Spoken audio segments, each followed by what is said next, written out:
Six M online ട്യൂഷന്റെ 21ാമത്തെ ദിവസത്തെ class ആണെന്ന്. അപ്പോൾ നമ്മളിപ്പോൾ പഠിക്കുന്നത് നഴ്സിംഗ് മാനേജ്മെന്റ് ആൻഡ് ലീഡർഷിപ്പ് എന്ന സബ്ജക്റ്റിന്റെ ഫസ്റ്റ് യൂണിറ്റ് ആണ്. അതായത് health care and development of nursing services in India. അപ്പോൾ അതിന്റെ ഒരു പാർട്ട് നമ്മൾ കഴിഞ്ഞ ക്ലാസ്സിൽ പഠിച്ചു. ഇന്ന് നമ്മൾ അതിന്റെ ബാക്കിയാണ് പഠിക്കാൻ പോകുന്നത്. അപ്പോൾ ഞാൻ ഓൾറെഡി പറഞ്ഞതുപോലെ നഴ്സിംഗ് മാനേജ്മെന്റ് എന്ന് പറഞ്ഞു കഴിഞ്ഞാൽ നമ്മുടെ ക്ലിനിക്കൽ നഴ്സിംഗ് ഫീൽഡിനെ കുറിച്ചാണ് കഴിഞ്ഞ സബ്ജക്റ്റുകൾ വരെ നമ്മളെല്ലാം തന്നെ പഠിച്ചത്.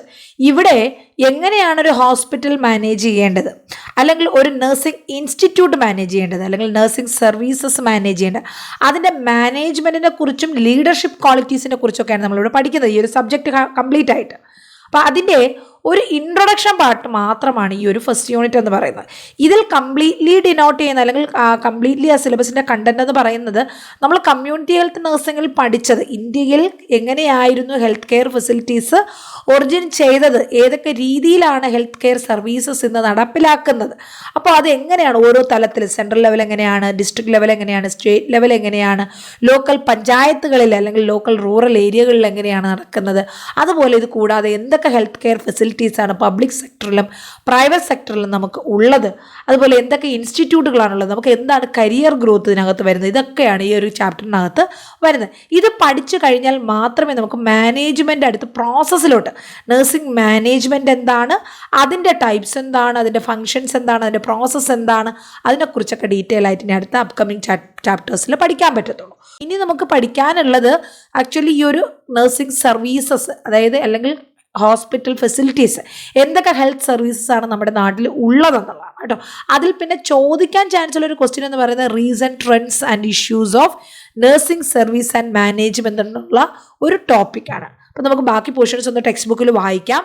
അപ്പോൾ നമ്മൾ കഴിഞ്ഞ ക്ലാസ്സിൽ പഠിച്ച ആ ഒരു central level, district level, state level എന്നുള്ള ആ ഒരു 3 ടയർ ലെവലിൽ അതിന് ഏറ്റവും ലാസ്റ്റ് സ്റ്റെപ്പായിട്ട് വരുന്ന ഒരു സ്പെഷ്യൽ ഒരു സെക്ഷൻ ഉണ്ട്, ദാറ്റ് ഈസ് പഞ്ചായത്തി രാജ്. അപ്പം നമ്മൾ ഒരുപാട് കേട്ടിട്ടുള്ളതാണ്, സ്കൂളിലൊക്കെ പഠിക്കുന്ന സമയത്തും നമ്മൾ കേട്ടിട്ടുള്ളതാണ് ഈ പഞ്ചായത്തി രാജ് എന്ന് പറയുന്ന ഒരു ഫെസിലിറ്റി. അപ്പോൾ ഇവിടെ ഈ ഒരു ടെക്സ്റ്റ് ബുക്കിൽ നിങ്ങൾക്ക് വളരെ ഷോർട്ട് ആയിട്ടാണ് കൊടുത്തിട്ടുള്ളത്. എന്നാൽ പഞ്ചായത്തി രാജ് വേണമെങ്കിൽ 5 മാർക്ക്, റെയർ ആണ്, എന്നാലും ഈ ചാപ്റ്ററിൽ നിന്ന് ചോദിക്കാൻ ചാൻസ് ഉള്ള ഒരു ക്വസ്റ്റ്യൻ ആണ് പഞ്ചായത്തി രാജ് എന്ന് പറഞ്ഞത്. അപ്പോൾ അതുകൊണ്ട് ഇത്രയും എക്സ്പ്ലനേഷനേക്കാൾ കൂടുതൽ നമുക്ക് ക്ലെമന്റിലുള്ള കുറച്ചുകൂടി ഡീറ്റെയിൽ ആയിട്ടുള്ള എക്സ്പ്ലനേഷൻ ഞാനിവിടെ നിങ്ങൾക്ക് ഡിസ്ക്രൈബ് ചെയ്ത് പറഞ്ഞു തരാം, ഒന്ന് കേട്ടിരിക്കുക.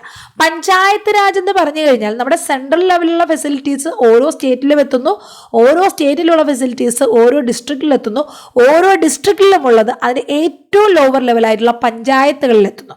ഈ പഞ്ചായത്തുകൾ നഴ്സ് പേഷ്യൻ്റ് റേഷ്യോ, അതായത് ഒരു നഴ്സിന് ഒരു പേഷ്യൻ്റാണ് കറക്റ്റ് ഐഡിയൽ റേറ്റ് എന്ന് പറയുന്നത്. പക്ഷെ പല സാഹചര്യങ്ങളിലും അത് മെയിൻറ്റെയിൻ ചെയ്യാറില്ല. 2ഉം 4ഉം പേഷ്യൻസിന് ഒരു പേഷ്യൻ്റ് എന്നുള്ള ഒരു സ്റ്റാഫ് എന്നുള്ള രീതിയിലായി മാറുന്നു. അത് കൂടുതൽ നഴ്സിൻ്റെ ബോഡി ഹെൽത്തിനെ അത് ബാധിക്കുന്നു.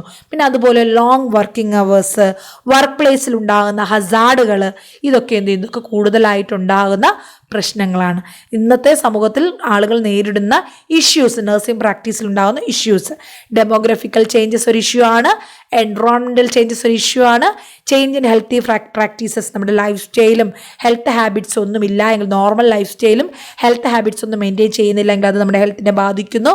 ബയോ എത്തിക്കൽ ഇഷ്യൂസിൻ്റെ ഒറിജിൻ, പിന്നെ നമ്മുടെ ഡിക്വാളിഫിക്കേഷനിൽ ഉണ്ടാകുന്ന പ്രശ്നങ്ങൾ, വർക്ക് പ്ലേസിൽ ഉണ്ടാകുന്ന ഹസാർഡുകൾ, long working hours, poor nurse patient ratio, nursing care സ്റ്റാൻഡേർഡിൻ്റെ കുറവുകൾ, സ്പെഷ്യലൈസേഷൻ, പ്രോപ്പറായിട്ടുള്ള സ്പെഷ്യലൈസേഷൻ ഫെസിലിറ്റീസ് ഇല്ലാത്തത്, ഇതൊക്കെ നഴ്സിംഗ് പ്രാക്ടീസിൽ ഉണ്ടാകുന്ന ഇഷ്യൂസാണ്. ഓക്കെ, അപ്പോൾ ഇത്രയുമാണ് ഈ ഒരു ഫസ്റ്റ് ചാപ്റ്ററിൽ.